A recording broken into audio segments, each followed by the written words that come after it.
Aujourd'hui, on va revenir sur 5 faits marquants de la vie de Anne d'Autriche, la célèbre reine de France. Son mariage avec Louis XIII. En 1615, pour apaiser les tensions entre la France et l'Espagne, Marie de Médicis et Philippe III d'Espagne organisent un mariage entre Anne et le jeune roi Louis XIII. Malgré le mariage, Louis, timide et distant, refuse de consommer le mariage pendant plusieurs années. Ce serait seulement en 1619, sous l'influence de Marie de Médicis, que le couple aurait pleinement consommé le mariage. Ce caractère solitaire et cette réticence ont contribué à alimenter les rumeurs infondées sur l'homosexualité du roi. La naissance de Louis XIV. Pendant 23 ans, le couple reste stérile, ce qui provoque de nombreuses crises politiques. Richelieu soupçonnant notamment Anne de comploter avec l'Espagne. Mais contre toute attente, en 1638, Anne donne naissance à l'héritier du trône de France, le futur roi Soleil. Elle est âgée de 36 ans et cette naissance est perçue comme un événement providentiel que Anne attribue à l'intercession de la Vierge Marie. D'ailleurs, en remerciement, elle ordonnera la construction de l'église du Val-de-Grâce. Le duc de Buckingham. En 1625, à Amiens, elle rencontre le favori du roi d'Angleterre, le duc de Buckingham. Suite à cette rencontre, des rumeurs circulent au sujet d'une possible liaison.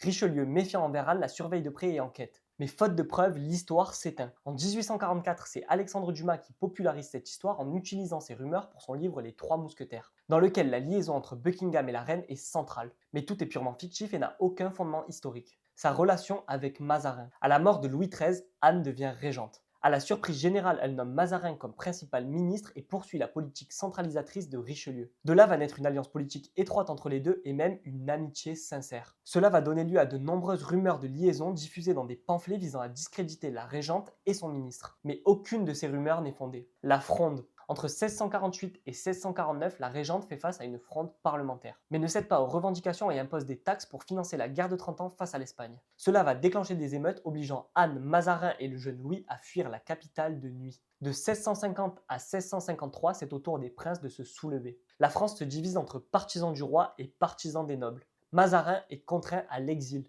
mais les frondeurs trop divisés ne parviennent pas à faire vaciller le pouvoir royal. Mazarin fait un retour triomphant en 1653. Anne, grâce à son habileté diplomatique, parvient à préserver la monarchie jusqu'à la majorité de Louis XIV. Mais ce dernier restera marqué à vie par ces événements. Durant son règne, il ne tolérera aucune contestation.